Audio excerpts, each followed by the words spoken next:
آپ کو مالک کل بنا دیا، خالق کل نے آپ کو مالک کل بنا دیا۔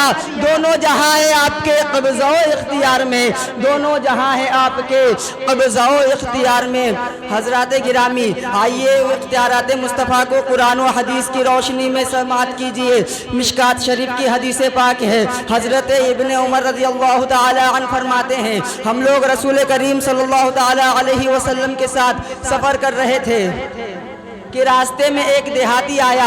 جب وہ عربی حضور علیہ السلام کے قریب پہنچا تو آقا علیہ السلام نے اس دیہاتی سے فرمایا کیا تو اس بات کی گواہی دیتا ہے، کیا تو اس بات کی شہادت دیتا ہے کہ اللہ کے سوا کوئی معبود نہیں اور میں محمد اللہ کا بندہ اور اس کا رسول ہوں؟ یہ بات سن کر وہ دیہاتی نے عرض کیا اے اللہ کے نبی، اے اللہ کے رسول، میرے علاوہ آپ کی ان باتوں پر میرے علاوہ اور کون گواہی دے گا؟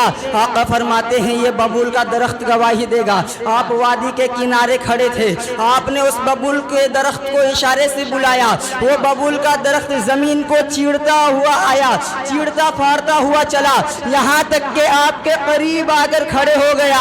آقا علیہ السلام نے اس ببول کے درخت سے اس بات کی 3 مرتبہ گواہی لی، اس ببول کے درخت نے اس بات کی 3 مرتبہ گواہی دی یا رسول اللہ ایسا ہی ہے جیسا آپ نے فرمایا ہے، یا رسول اللہ ایسا ہی ہے جیسا آپ نے فرمایا ہے۔ پھر وہ درخت اپنی جگہ واپس چلا گیا۔ حضرات، آپ نے رستم اور دارا پہلوان کے نام ضرور سنے ہوں گے۔ آج پوری دنیا میں پہلوانی لڑی جاتی ہے۔ آپ نے WWE ضرور دیکھا ہوگا۔ WWE میں ایک پہلوان کو دوسرے پہلوان کو مارتے ہوئے دیکھا ہوگا، ایک پہلوان کو دوسرے پہلوان کو پٹکتے ہوئے دیکھا ہوگا، ایک پہلوان کو دوسرے پہلوان پر گرتے ہوئے دیکھا ہوگا، مگر کبھی آپ نے ایسا پہلوان نہ دیکھا ہوگا جو کسی درخت کو اکھاڑ دے۔ آپ نے کاٹتے ہوئے کو ضرور دیکھا ہوگا مگر کسی پہلوان کو اکھاڑتے ہوئے کو نہ دیکھا ہوگا۔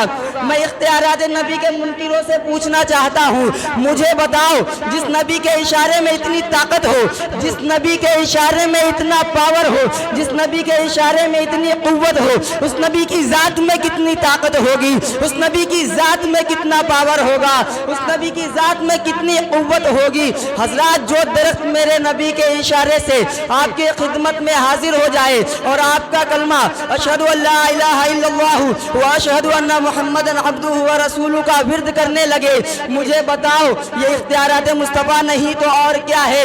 سیدی سرکار اعلیٰ حضرت فرماتے ہیں اپنے مولا کی ہے بس شان عظیم، اپنے مولا کی ہے بس شان عظیم، جانور بھی کرے جن کی تعظیم، سنگ کرتے ہیں ادب سے تسلیم، پیڑ سجدے میں گرا کرتے ہیں، پیڑ سجدے میں گرا کرتے ہیں۔ حضرات، پہلے کے لوگ میرے آقا علیہ السلام کے اختیار تصرفات کو دیکھ کر ایمان لایا کرتے تھے، پہلے کے لوگ میرے آقا علیہ السلام کو دیکھ کر صاحب ایمان ہوا کرتے تھے، پہلے کے لوگ میرے آقا علیہ السلام کے زلف مبارک کو دیکھ کر ایمان لایا کرتے تھے، اور آج کا بدعقیدہ شخص آج کا کلمہ پڑھ کر بھی میرے آقا علیہ السلام کے اختیار تصرفات کا انکار کرتے ہوئے نظر آ رہے ہیں۔ اختیارات مصطفیٰ پر ایک نہیں بلکہ سینکڑوں دلیلیں موجود ہیں۔ آئیے ایک حدیث پاک کو آپ کی نگاہوں کے سامنے رکھوں، بات پوری سمجھ میں آ جائے گی۔ مشکات شریف کی حدیث پاک ہے، مشکات شریف صفحہ نمبر 48 پر ہے۔ حضرت ربیعہ بن کعب جو حضور علیہ السلام کو وضو کروایا کرتے تھے، مصطفیٰ جان رحمت کی رحمت ایک دن جوش میں آ گئی۔